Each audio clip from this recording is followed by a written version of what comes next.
नमस्कार विद्यार्थी मित्रांनो, तुम्हा सर्वांचं स्वागत आहे. आज आपण नवोदय प्रवेश परीक्षा याच्यामधला परिसरचा भाग पाहणार आहोत. त्यातले आपले 3 चॅप्टर झालेले आहेत.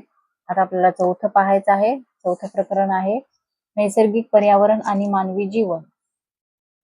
यावरचे हे सर्व तुम्हाला माहिती दिलेले आहे, ते सर्व वाचून दाखवणार आहे. त्याच्यानंतर आपण प्रश्न उत्तर सुद्धा पाहणार आहोत.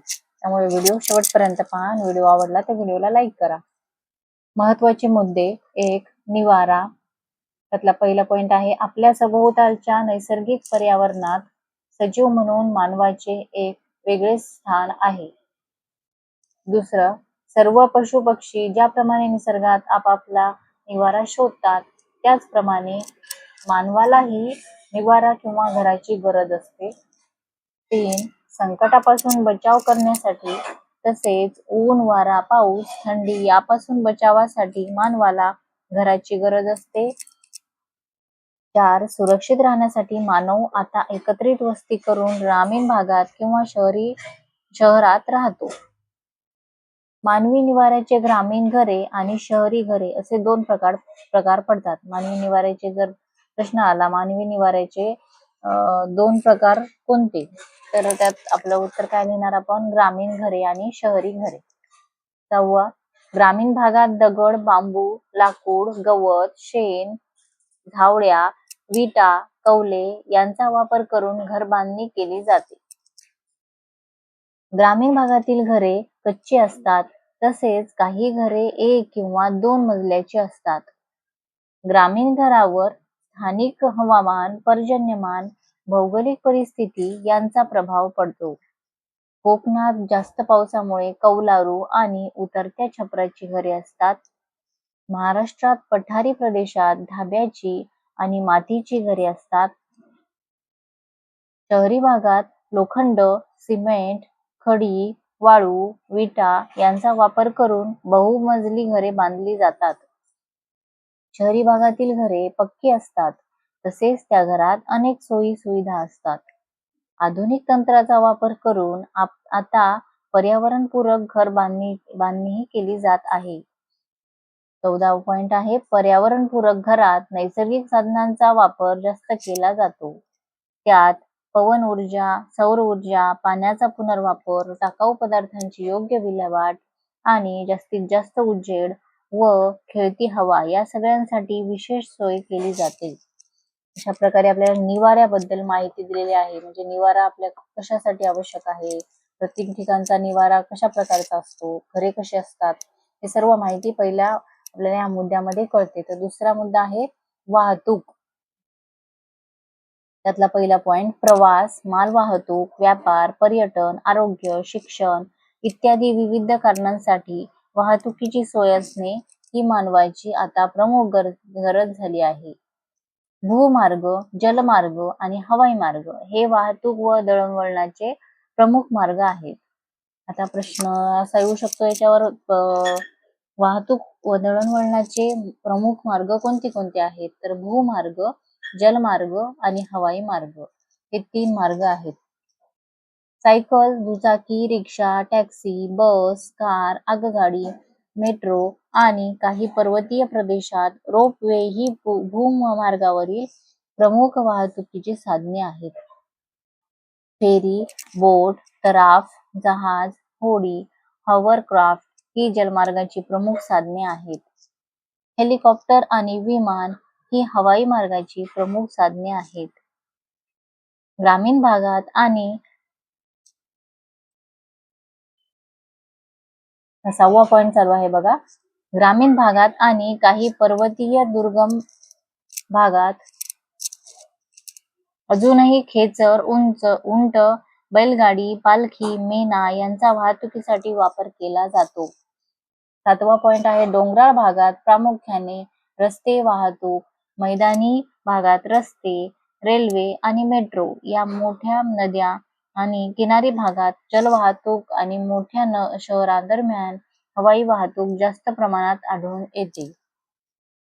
पुढचा पॉइंट आहे वाहतुकीची आधुनिक साधने अधिक वेगवान असतात, मात्र त्यामुळेच त्यांचा नीट वापर करणे आवश्यक ठरते.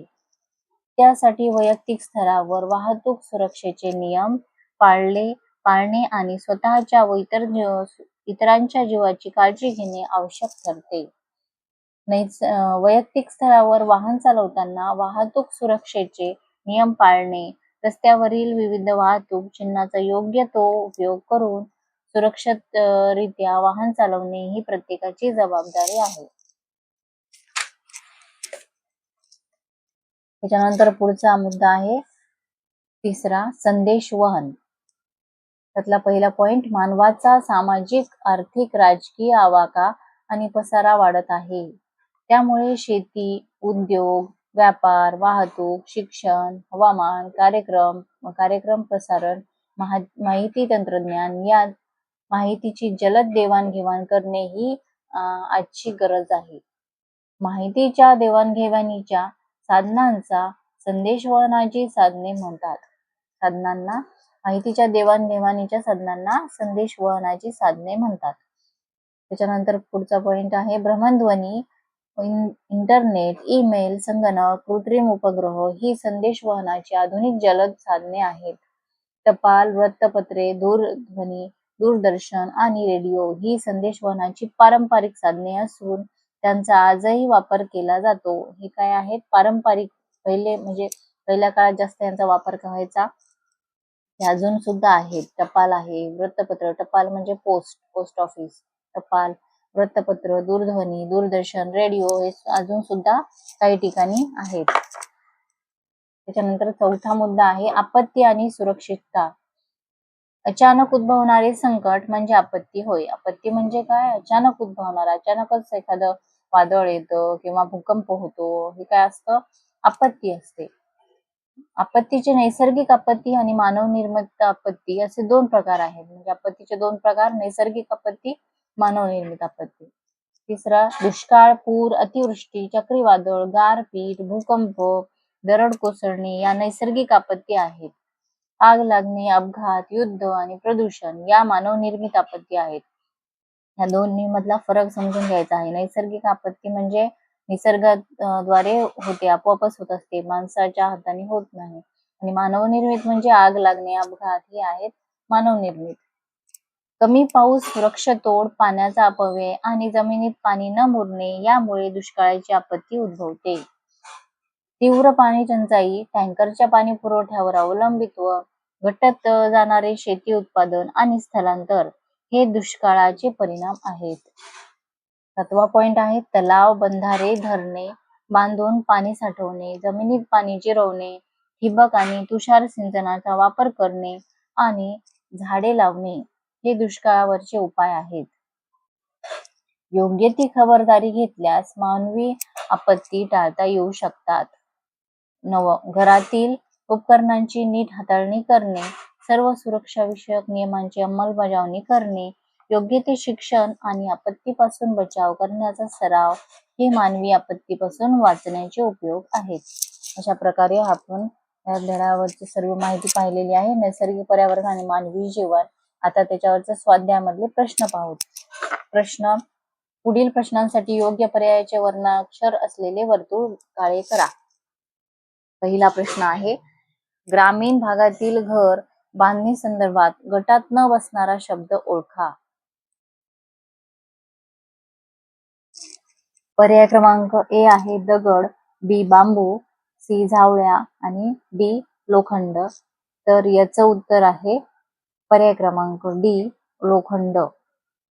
दुसरा प्रश्न, शहरातील घरे रिकामी जागा असतात. ए कच्ची, बी बहुमजली, सी मातीची आणि डी बांबूची.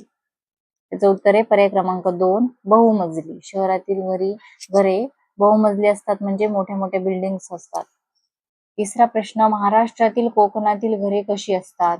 ए धाब्याची आणि मातीची, बी उंच आणि बहुमजली, सी कौलारू आणि उतरत्या छपराची आणि डी झाडांच्या वर बांबूची. तर याचं उत्तर आहे पर्याय क्रमांक सी कौलारू आणि उतरत्या छपराची. चौथा प्रश्न आहे आधुनिक वाहन साधनांच्या संदर्भात पुढील पैकी गटात न बसणारा शब्द ओळखा. ए मेट्रो, बी हॉवरक्राफ्ट, सी विमान आणि डी बैलगाडी. तर याचं उत्तर आहे पर्याय क्रमांक डी बैलगाडी.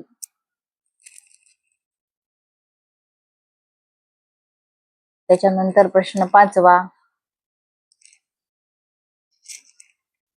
खाजगी वाहनात सीट बेल्ट लावून बसणे किंवा हेल्मेट घालूनच दुचाकी चालवणे हे कशाचे निर्देशक आहे? 1 भीतीचे, 2 वैयक्तिक जबाबदारीचे, सी बेफिक्रीचे आणि डी असुरक्षिततेचे. तर याचं उत्तर आहे पर्याय क्रमांक 2 वैयक्तिक जबाबदारीचे. 6वा प्रश्न. आधुनिक संदेशवहन साधनांच्या संदर्भात पुढीलपैकी गटात न बसणारा शब्द ओळखा. ए टेलिफोन, बी भ्रमणध्वनी, सी संगणक, डी कृत्रिम उपग्रह संदेशवहन. याचं उत्तर आहे पर्याय क्रमांक 1 ए टेलिफोन. 7वा प्रश्न. आपत्ती संदर्भात पुढीलपैकी कोणते विधान योग्य आहे?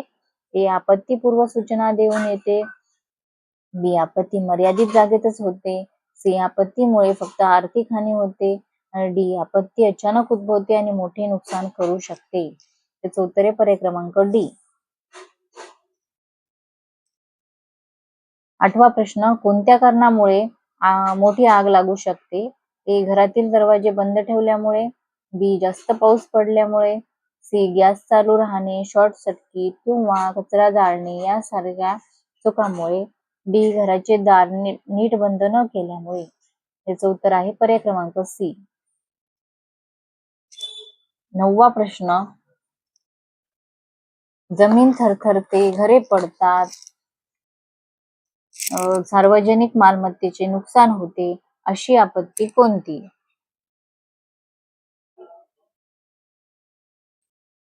ए पर्याय आहे चक्रीवादळ, बी भूकंप, सी पूर आणि डी आग लागणे.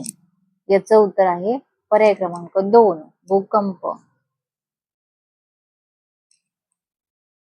10वा प्रश्न आहे. अतिवृष्टीने नदीपात्रात खूप जास्त पाणी आल्याने येणारी आपत्ती कोणती?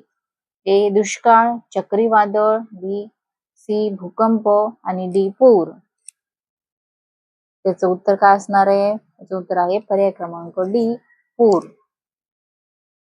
11वा प्रश्न आहे. वनात किंवा जंगलात लागलेल्या आगीला काय म्हणतात? ए स्फोट, बी सुनामी, सी वणवा आणि डी वादळ. याचं उत्तर आहे पर्याय क्रमांक सी वणवा. 12वा प्रश्न. कमी वर्षा, सुकणारी शेते, वाऱ्याची कमतरता, अन्न पाण्याचा तुटवडा ही लक्षणे कोणती आपत्ती दर्शवतात? ए वणवा, बी वादळ, सी अवर्षण, डी पूर. तर याचं उत्तर आहे पर्याय क्रमांक सी अवर्षण.